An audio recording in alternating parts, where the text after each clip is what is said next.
Previous meeting में हम लोग एक्सरसाइज 4 के क्वेश्चन नंबर 12 टू 19 डिस्कस कर रहे थे। इसमें मैंने आप लोगों को एक दो क्वेश्चन जो है वो करवाए थे और बाकी क्वेश्चन आप लोगों को करने के लिए दिए थे। उसके बाद नेक्स्ट हम लोगों ने क्वेश्चन नंबर 20 करना है। क्वेश्चन नंबर 20 में क्या पूछा गया है? Show that the following system is inconsistent. Inconsistent means उसका सोल्यूशन जो है एग्जिस्ट नहीं करता if C is not equal to 2a-3b। ठीक है, तो क्वेश्चन में ये कहा गया है कि ये जो आपको सिस्टम ऑफ लीनियर इक्वेशंस दिया गया है, इस सिस्टम का सोल्यूशन जो है वो एग्जिस्ट नहीं करेगा, मीन्स ये इनकंसिस्टेंट होगा। कब होगा? जब सी की वैल्यू जो है वो नॉट इक्वल टू होगी 2a-3b। ठीक है, और अगर हम अपने कंसिस्टेंसी क्राइटेरियाज को याद करें, तो अगर आपके पास कोई non homogeneous system of linear equation हो, तो हमें पता है उसका सोल्यूशन जो है वो तब एग्जिस्ट नहीं करता, मीन्स कि वो तब इनकंसिस्टेंट होता है जब जो मैट्रिक्स ए है, जिसको हम कोएफिशिएंट मैट्रिक्स बोलते हैं या मैट्रिक्स ऑफ कोएफिशिएंट्स बोलते हैं, उसकी रैंक जो है ऑगमेंटेड मैट्रिक्स जो ए बी है उसकी रैंक इक्वल ना हो, तब आपके पास जो non homogeneous system of linear equation होता है उसका सोल्यूशन एग्जिस्ट नहीं करता। ठीक है, तो अगर हम लोगों ने ये प्रूव करना है कि जब सी नॉट इक्वल टू 2a-3b हो तो हमारा सिस्टम जो है वो इनकंसिस्टेंट होगा। ये प्रूव करने के लिए हम क्या प्रूव करेंगे? ये प्रूव करने के लिए हम ये प्रूव करेंगे कि जो हमारी जो हमें जो सिस्टम ऑफ लीनियर इक्वेशन दी गई हैं, उनके केस में अगर C is not equal to 2a-3b हो, तो जो मैट्रिक्स ए है उसकी rank augmented matrix A B की रैंक के इक्वल नहीं बनती। हम लोगों ने ये प्रूव करना है। अगर हम लोगों ने ये प्रूव कर लिया, तो इस क्राइटेरिया को यूज करते हुए फिर क्या होगा, ऑटोमेटिकली ये प्रूव हो जाएगा कि हमारा जो सिस्टम है वो क्या है, इनकंसिस्टेंट है। क्योंकि हमें पता है जब भी मैट्रिक्स ए की rank augmented matrix A B की रैंक के इक्वल नहीं होती, तब हमारा जो सिस्टम होता है वो इनकंसिस्टेंट होता है, मीन उसका सोल्यूशन एग्जिस्ट नहीं करता। तो इनकंसिस्टेंसी प्रूव करने के लिए हम क्या करेंगे? हम ये प्रूव करेंगे जब सी नॉट इक्वल टू 2a-3b होगा, तब जो मैट्रिक्स ए है उसकी रैंक जो है ऑगमेंटेड मैट्रिक्स ए बी की रैंक के इक्वल नहीं होगी। अब रैंक को चेक करने के लिए हमें क्या करना होगा?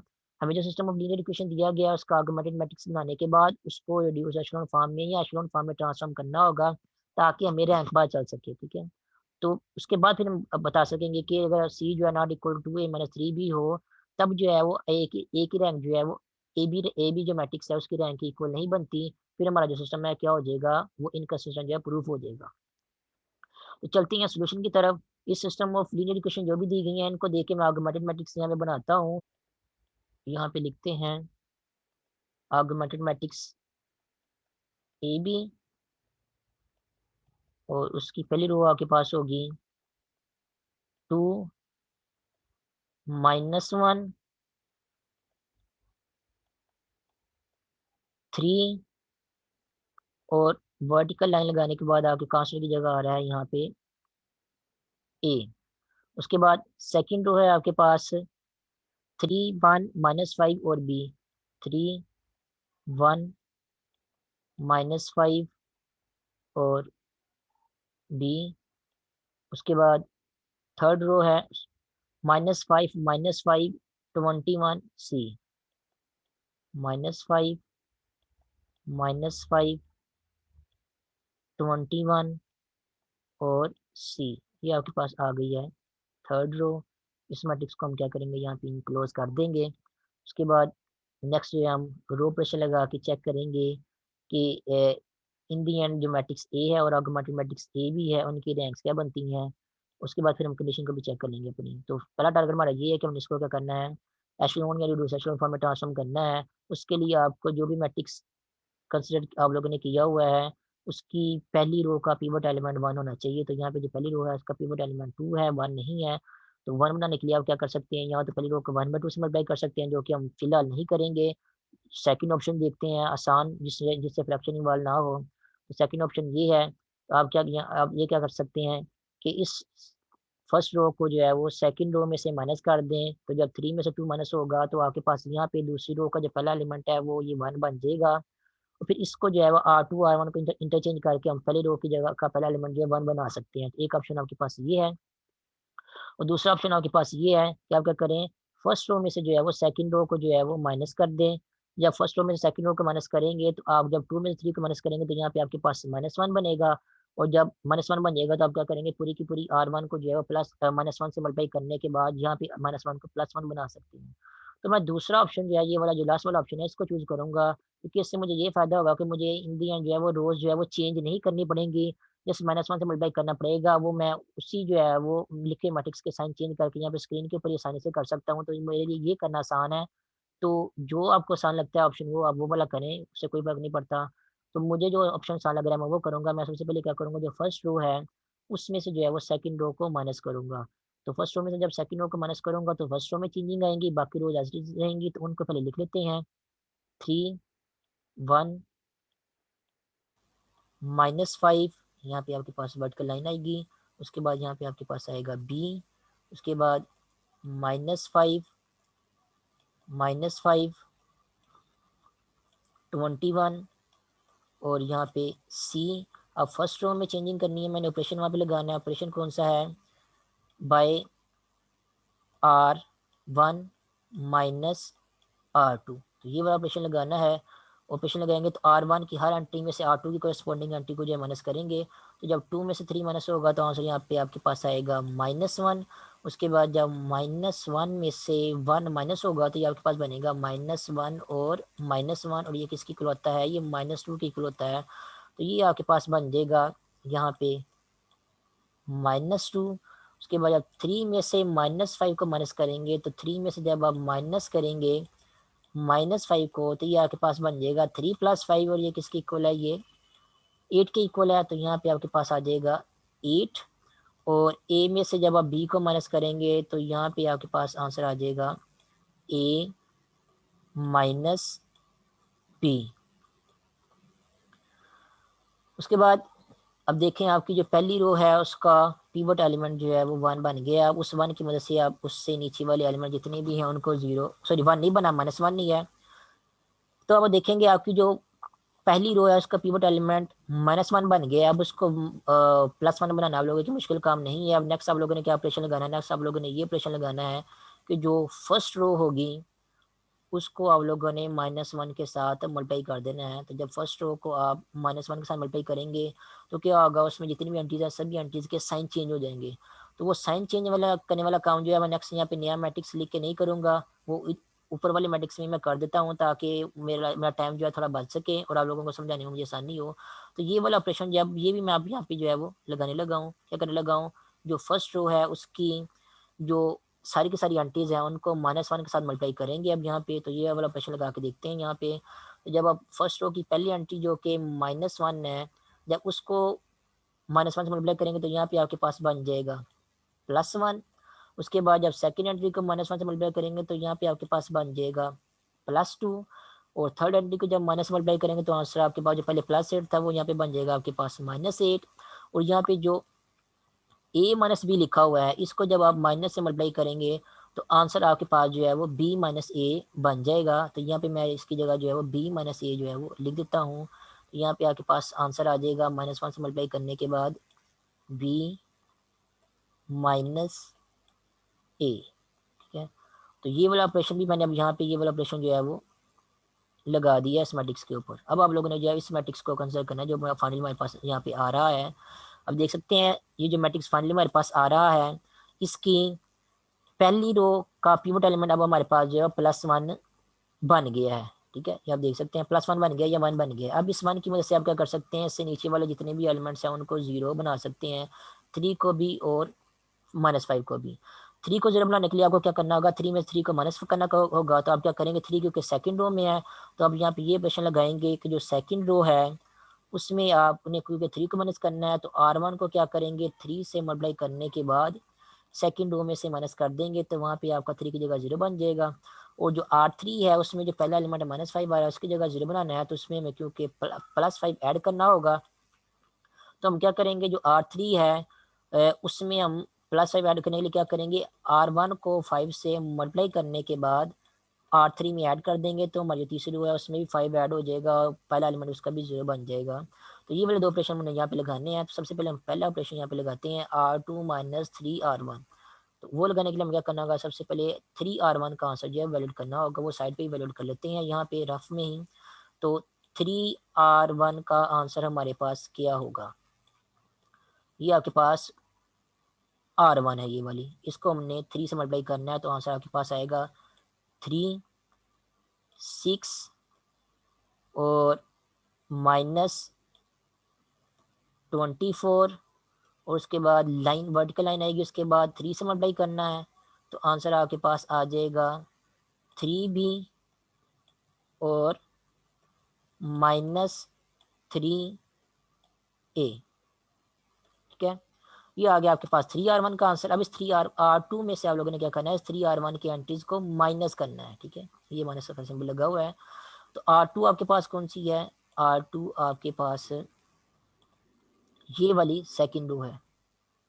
अब आप लोगों ने क्या करना है, इस R2 में से की एंट्रीज में से 3R1 की एंट्रीज को माइनस करना है। तो सबसे पहले 3 आ रहा है यहाँ पे, तो 3 में से इस 3 को माइनस करेंगे तो आंसर आपके पास यहाँ पे आ जाएगा 0। किस में चेंजिंग हो रही है, R2 में चेंजिंग हो रही है, क्योंकि R2 में से माइनस कर रहे हैं, R1 में चेंजिंग नहीं होगी।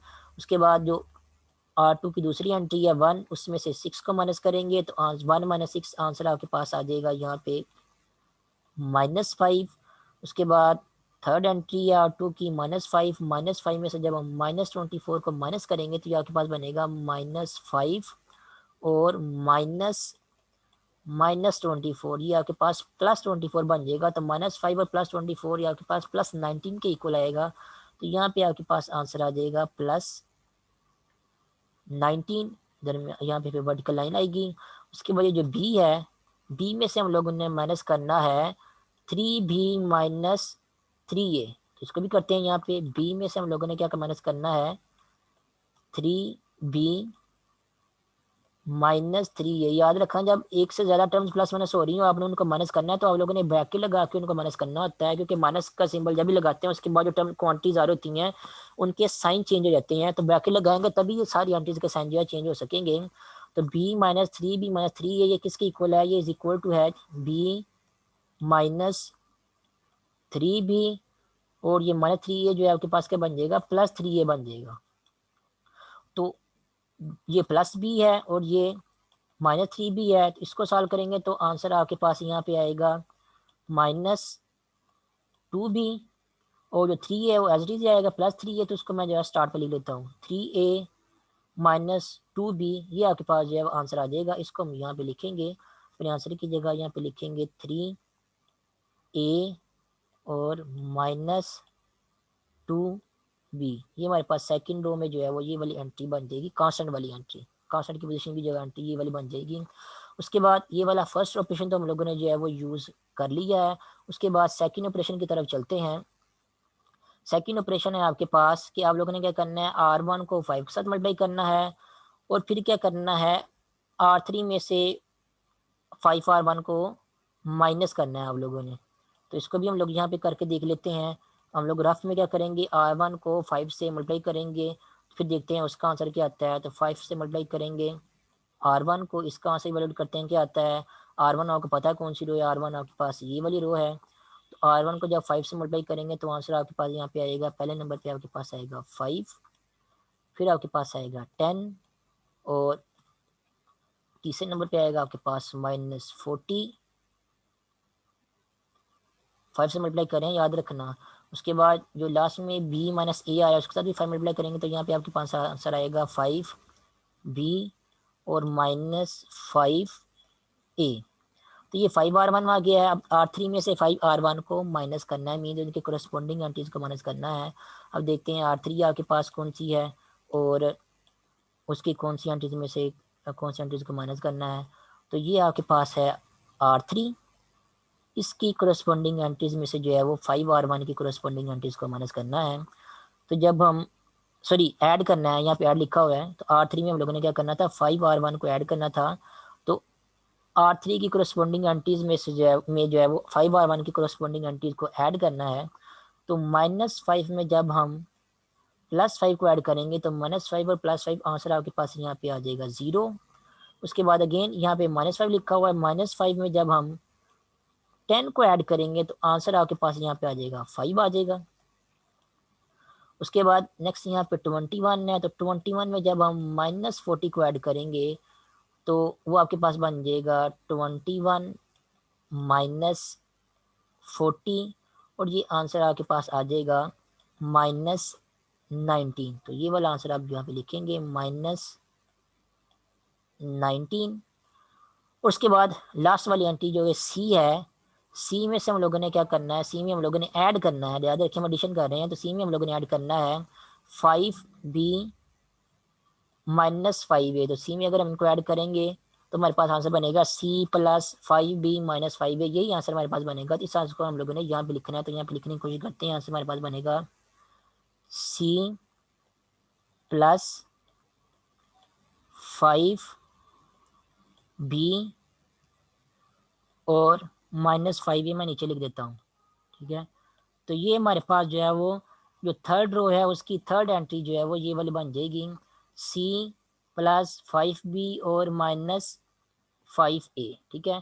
तो दोनों ऑपरेशन हम लोगों ने लगा दिए हैं, सेकंड ऑपरेशन भी हम लोगों ने लगा दिया है। जो फर्स्ट रो थी उसमें क्योंकि कोई चेंजिंग नहीं आनी थी, उसको एज इट इज यहाँ पे लिख देंगे 1 2 -8 और b -a। तो ये यहाँ तक हम हो चुके हैं। पहला कॉलम जो है यहाँ तक जो हमारा क्लियर हो चुका है। अब बस हम लोगों ने क्या करना है, अब हम लोगों ने नेक्स्ट कॉलम जो है वो उसकी तरफ मूव करना है, या नेक्स्ट रो जो होगी उसकी तरफ मूव करना है, और कोशिश करना है उसका पिवट एलिमेंट किस तरह हम जो है 1 बना सकें। तो नेक्स्ट रो आप देख सकते हैं आपके पास सेकंड रो कौन सी है। सेकंड रो की एंट्री जो आपके पास आ रही हैं वो है 0 -5 19 और 3a -2b, ठीक है। अब इस सेकंड रो जो है इसको इसकी जो एंट्री है -5, इसको हम लोगों ने जो कि पहली नॉन जीरो एंट्री है इसकी, इसको हमने कोशिश करना है कि हम +1 जो है बनाएं। अब +1 बनाने का एक वे तो ये है कि हम जो है इसको -1/5 से मल्टीप्लाई कर दें, तब भी ये +1 बन जाएगा। दूसरा वे ये है किसी और रो को किसी नंबर से मल्टीप्लाई करके इसमें ऐड या सब्ट्रैक्ट करें, तब हमारे पास जो है वो यहाँ पे +1 बन जाए। तब अगर आप लोग ये करते हैं कि फर्स्ट रो को 2 से मल्टीप्लाई करने के बाद इसमें ऐड करते हैं, तो यहाँ पे 4 ऐड होगा, तो -5 और +4 आपके पास आंसर -1 बन जाएगा, जिसके बाद में आप -1 से मल्टीप्लाई करने के बाद पूरी की पूरी रो को +1 बना देंगे। लेकिन आप लोग ये वाला ऑपरेशन यहाँ पे नहीं यूज़ कर सकते। वो क्यों नहीं यूज़ कर सकते, क्योंकि जब आप फर्स्ट रो को जो है वो 2 से मल्टीप्लाई करने के बाद सेकंड रो में ऐड करेंगे, तो ये जो 1 यहाँ पे आ रहा है ये भी 2 से मल्टीप्लाई होने के बाद इसमें ऐड होगा 0 में। तो यहाँ पे आपका ये वाला 0 जो हम लोगों ने थोड़ी देर पहले बनाया है ये खत्म हो जाएगा। इसको हम खत्म नहीं कर सकते क्योंकि हम लोगों ने कॉलम वाइज मूव करना है। तो कॉलम वाइज जो हम लोगों ने पहला कॉलम बना लिया है उसमें चेंजिंग नहीं कर सकते। उसमें अगर हम चेंजिंग करेंगे 0 को खत्म करेंगे तो हमारी जो रिड्यूस एशेलोन फॉर्म की ट्रांसफॉर्म रिड्यूस एशेलोन फॉर्म में जो ट्रांसफॉर्म करने वाला प्रोसीजर है या जो फॉर्म जो है वो क्या हो जाएगा, गड़बड़ हो जाएगी। तो हम फर्स्ट रो को जो है किसी नंबर से मल्टीप्लाई करने के बाद सेकंड रो में ऐड नहीं कर सकते, क्योंकि उससे हमारा ये वाला 0 जो है ये वाला 0 खत्म हो जाएगा, जिसको हम खत्म नहीं करना चाहते, क्योंकि हमें यहाँ पे 0 चाहिए ही है रिड्यूस एशेलोन फॉर्म बनाने के लिए।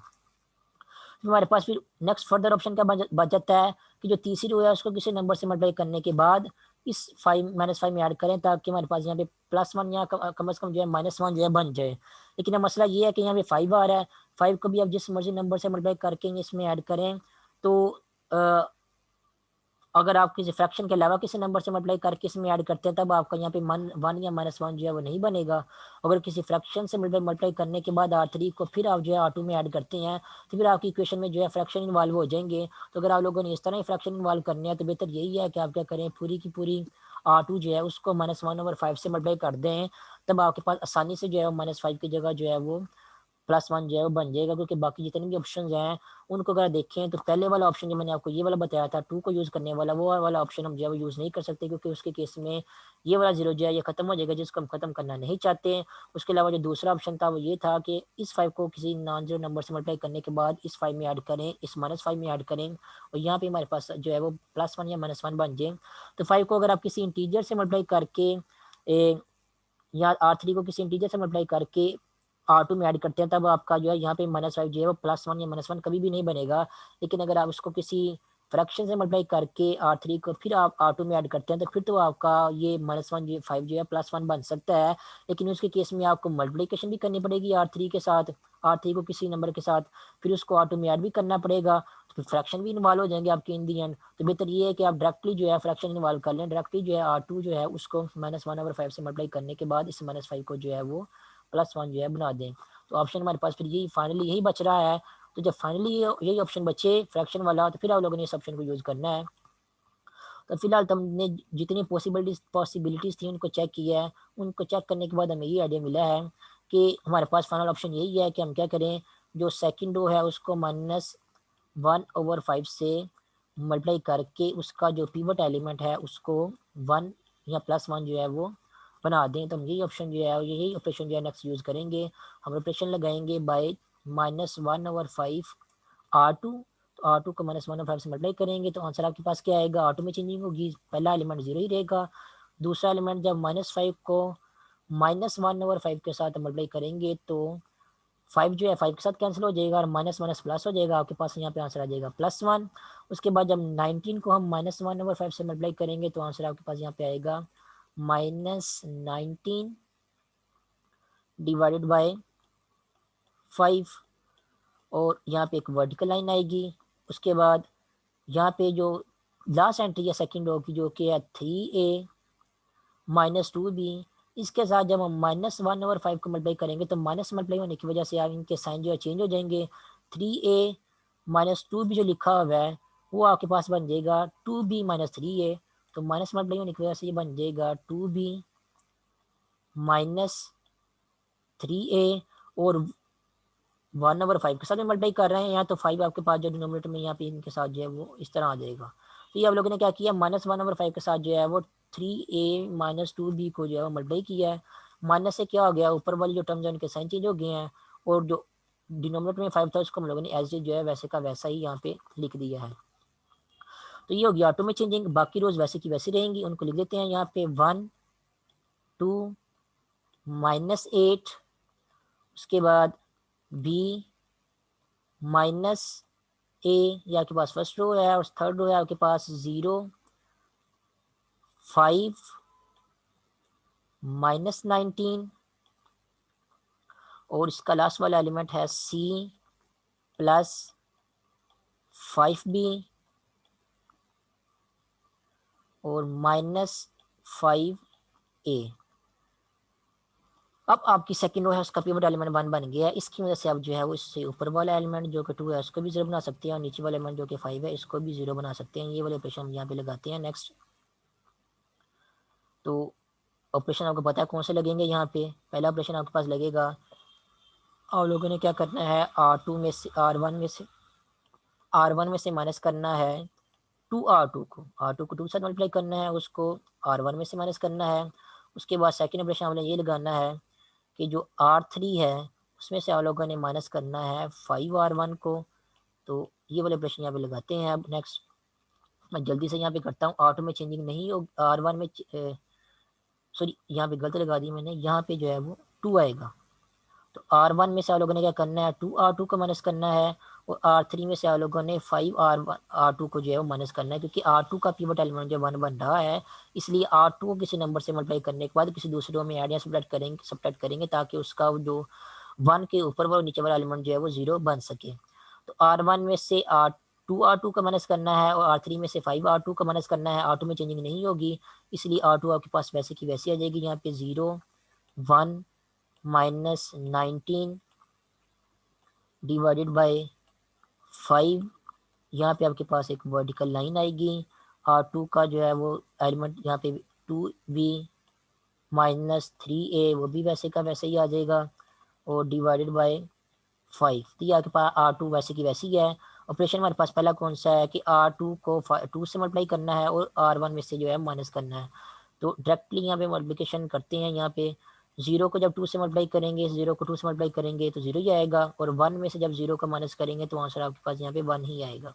उसके बाद R2 का ये वाला 1 है, इसको जब 2 से मल्टीप्लाई करेंगे तो आंसर यहाँ पे 2 आएगा और इस 2 में से जब यहाँ से जो 2 मिलेगा उसको माइनस करेंगे तो आंसर आपके पास यहाँ पे 0 बन जाएगा। उसके बाद नेक्स्ट R2 का ये वाला जो एलिमेंट है -19/5, इसको जब हम 2 से मल्टीप्लाई करेंगे तो आंसर हमारे पास आ जाएगा -19/5 को जब हम 2 से मल्टीप्लाई करेंगे तो आंसर आपके पास आ जाएगा -1338 डिवाइडेड बाय 5। ये क्या किया, -19/5 को मैंने 2 से मल्टीप्लाई कर दिया है, तो -19/5 को जब 2 से मल्टीप्लाई करेंगे तो आंसर आपके पास आएगा -38/5।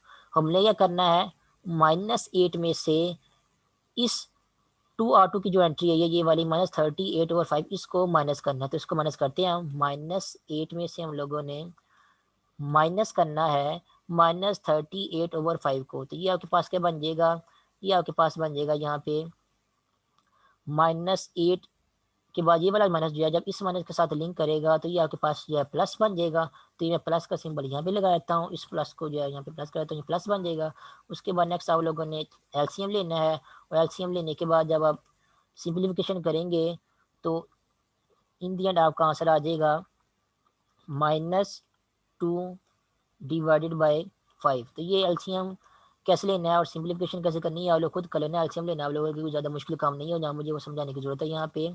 तो एलसीएम जब लेंगे तो इन दी एंड आपके पास आंसर आ जाएगा -2 डिवाइडेड बाय 5। ये -2 डिवाइडेड बाय 5 आप लोगों ने यहाँ पे लिख देना इस एंट्री की जगह, -2 डिवाइडेड बाय 5। और उसके बाद नेक्स्ट अगेन ये जो R2 की थी लास्ट वाली एंट्री है, इसको भी हम लोगों ने क्या करना है, 2 से मल्टीप्लाई करना है। तो 2 से मल्टीप्लाई करेंगे तो यहाँ पे क्या बनेगा वो भी मैं आपको लिख के बता देता हूँ। जब R2 की जो लास्ट वाली एंट्री है उसको 2 से मल्टीप्लाई करेंगे तो आंसर आपके पास यहाँ पे आएगा 4B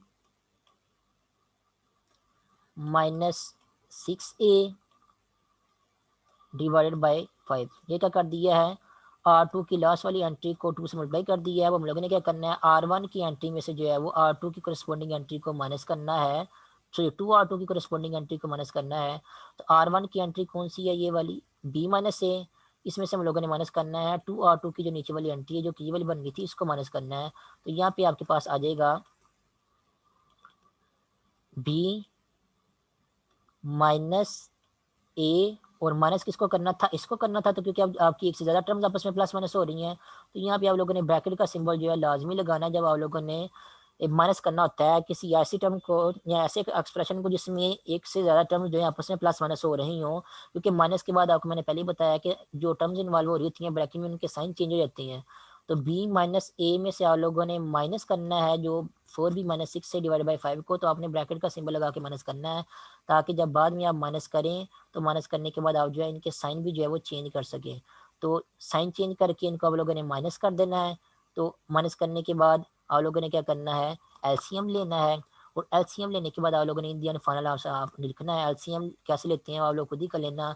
फाइनल आंसर जो आपके पास बनेगा इंडियन एलसीएम लेने के बाद आपके पास वो फाइनल आंसर होगा A+B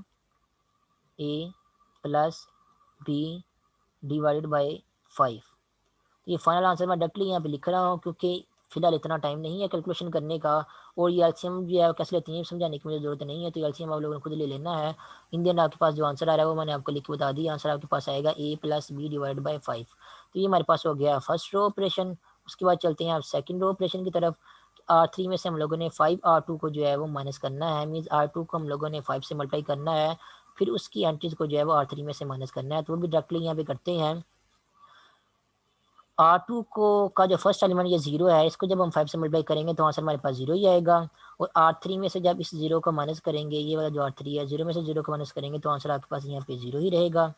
उसके बाद ये जो R2 का पिवट एलिमेंट +1 है, इसको भी 5 से मल्टीप्लाई करेंगे।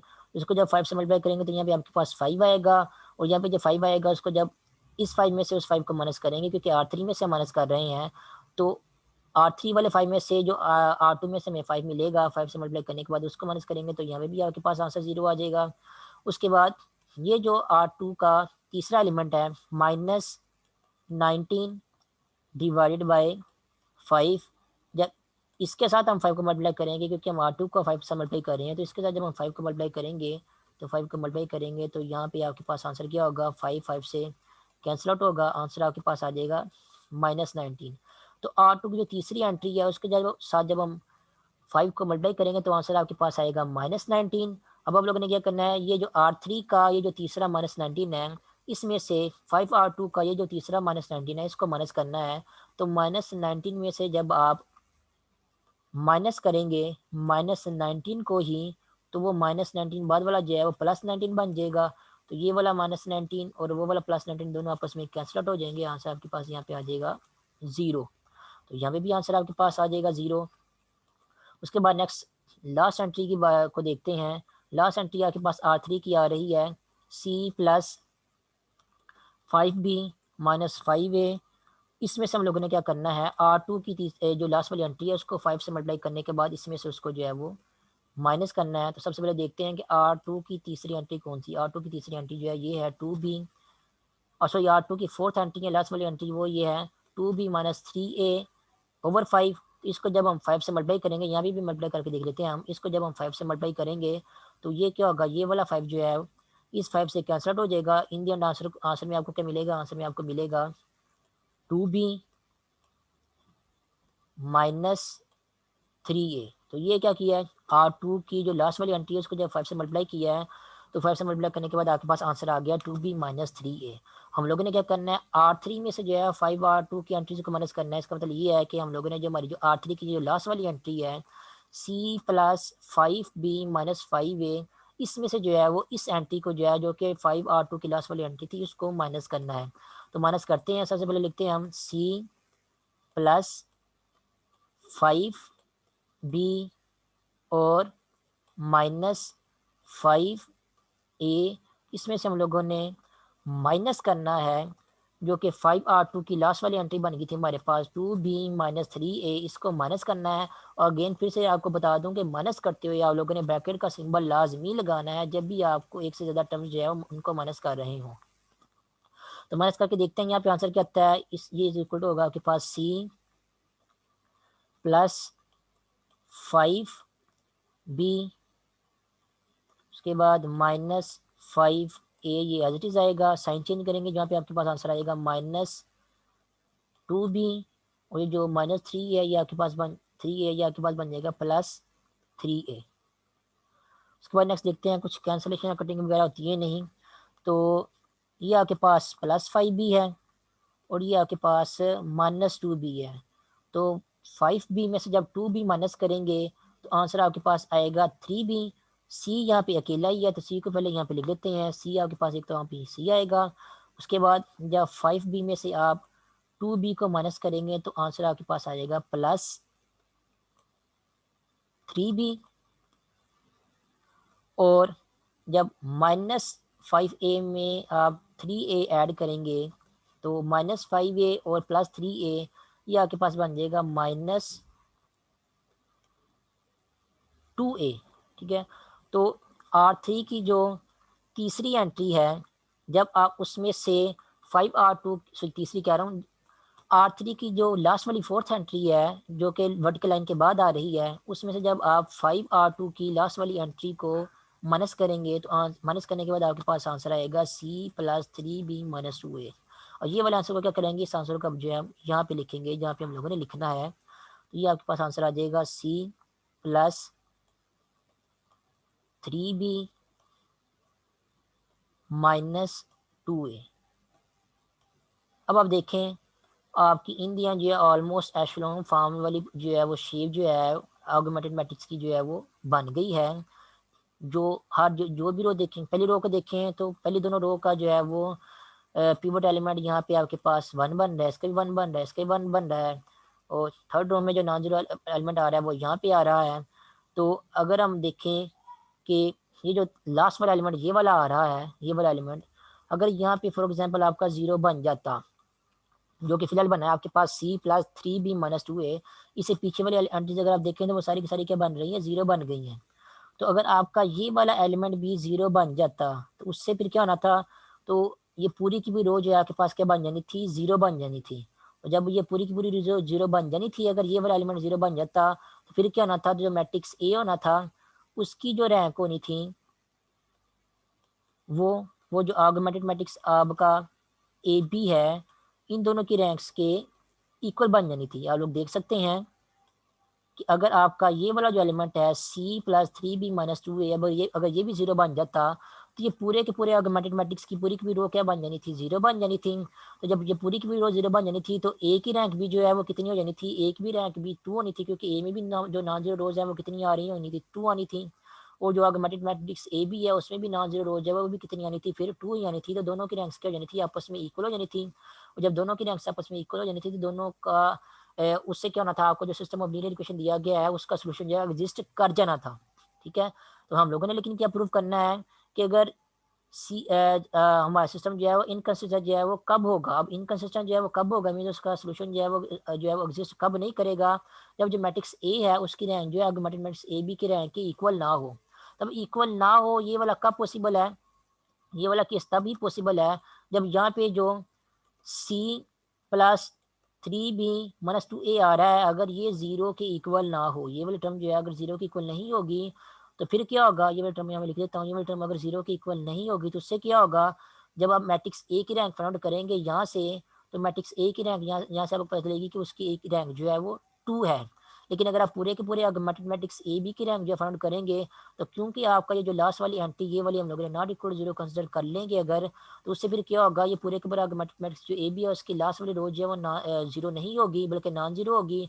तो आगे मैट्रिक्स ए बी जो है उसकी रैंक जो है 3 बन जाएगी। तो दूसरे लफ्ज में अब ये कह सकते हैं कि अगर हम लोगों ने इस क्वांटिटी को नॉट इक्वल जीरो कंसिडर कर लिया तो जो आगे मैट्रिक्स ए है उसकी रैंक आगे मैट्रिक्स ए बी की रैंक के इक्वल नहीं होगी।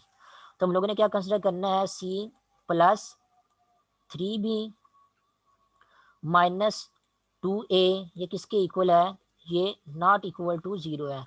अगर ये नॉट इक्वल टू जीरो है तो इसका मतलब क्या है, ये जो आपके पास 3b है इसको दूसरी साइड पे ले जाएं इक्वल की नॉट इक्वल की, और ये जो आपके पास माइनस 2 है इसको भी इक्वल नॉट इक्वल की दूसरी साइड पे ले जाएं, तो आपके पास जो है ये बन जाएगा C not equal to plus 2a और माइनस 3b, और ये हम लोगों ने प्रूव करना था कि अगर C not equal to 2a minus 3b हो तो आपका जो सिस्टम होता है वो इनकंसिस्टेंट होता है, मीन्स उसका सोल्यूशन जो एग्जिस्ट नहीं करता। तो हम लोगों ने प्रूव कर लिया है अगर C not equal to 2a minus 3b हो तो मैट्रिक्स ए जो है उसकी rank augmented matrix A B की रैंक इक्वल नहीं आती। इसका मतलब ये है कि आपका जो सिस्टम है वो क्या है, इनकंसिस्टेंट है, मीन्स उसका सोल्यूशन जो एग्जिस्ट नहीं करता। यही हम लोगों ने प्रूव करना था अपनी एक्सरसाइज के क्वेश्चन नंबर 20 में। तो ये हम लोगों ने क्या कर दिया है यहाँ पे प्रूफ कर दी है। अगर C not equal to 2a minus 3b हो तो मैट्रिक्स ए जो है उसकी rank augmented matrix A B की रैंक इक्वल नहीं होती। इसका मतलब यही है कि आपका सिस्टम क्या है, इनकंसिस्टेंट। तो ये हम लोगों ने प्रूफ कर दिया है।